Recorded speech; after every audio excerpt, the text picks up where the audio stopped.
प्रियो जय मसीह की। प्रभु का वचन हमें बता रहे हैं निर्गमन की किताब और उसका 17वां अध्याय और उसके 8 पद से यहाँ पर इस प्रकार से लिखा है।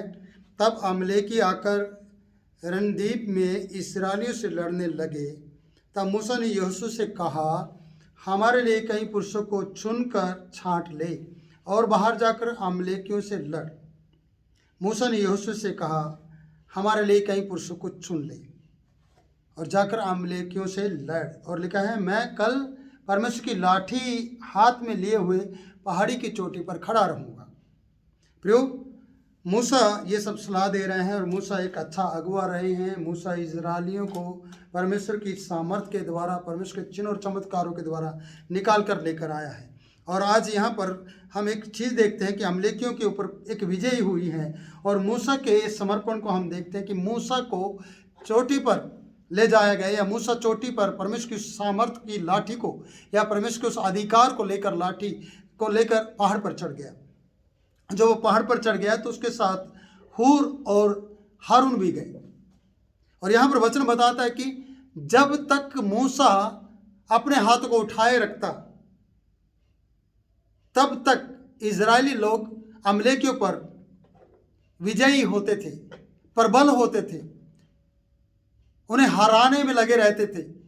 और जब जब उसके हाथ भर जाते थे, थक जाते थे, वो नीचे करता था, तब तब वो लोग हारने लगते थे। इजरायली लोग हारने लगते थे और अमलेकी लोग उन पर प्रबल होते थे। और इस प्रकार से कि मूसा को उसकी बाजुओं को संभाला जाए। हूर और हारून उसकी बाजू को पकड़कर खड़े हो गए। उसे एक पत्थर दे दिया गया कि वो उस पर बैठ जाए और उसकी बाजू को सहारा दिया गया कि वो बाजू को ऊपर करके रखे ताकि वो युद्ध को जीत सके। इस वचन से हमें शिक्षा मिलती है कि एक सेवक के साथ बहुत से लोगों को साथ खड़ा होने की आवश्यकता है। अगर परमेश्वर का आशीर्वाद उस सेवक के साथ है, अगर परमेश्वर का हाथ उसके ऊपर है, अगर वो लाठी परमेश्वर की लाठी जो अधिकार को दर्शाती है उसके हाथ में है, अगर वो हाथ उठाता है और युद्ध में आपको जीत मिल रही है, तो आपको उसकी बाजू की ताकत बनने की जरूरत है। अगर आप चाहते हैं कि आपका पास्टर, आपका सेवक जो आपकी सेवा में परमेश्वर का वचन लेकर आता है और आपको सिखाता है, अगर आप उसके दाएं और बाएं हाथ बनकर उसके साथ खड़े होते हैं तो सचमुच में जीत आपकी है और आप जीत जाएंगे। जैसे यहां पर लिखा है, हूर और हारून उसके आलंग में, एक एक आलंग में उसके हाथों को संभाले रहे, पकड़ के रखा उन्होंने उसके हाथ को, और इजरायली अमलेकियों पर प्रबल हो गई, उन्होंने युद्ध को जीत लिया। क्या आप और मैं अपने सेवक के लिए या परमेश्वर के दास के लिए उसकी बाजू को संभालने वाले या उसके साथ खड़े होने वाले व्यक्ति हैं या नहीं? क्या आप उसका दाहिना हाथ बनकर उसके साथ खड़े हैं, बायां हाथ बनकर उसके साथ खड़े हैं या खड़े हैं या नहीं? मेरा सवाल आपसे है। जितने भी प्रियो इस वचन को देख रहे हैं, आपको थोड़ा सोचने की जरूरत है। क्या आप अपने चर्च में परमेश्वर के दास के साथ खड़े होकर उस युद्ध में जिसमें आपको प्रबलता मिलेगी, जिसमें आपको जीत मिलने वाली है, क्या आप सेवक के साथ खड़े हैं? क्या आप उस सेवक की मदद कर पा रहे हैं?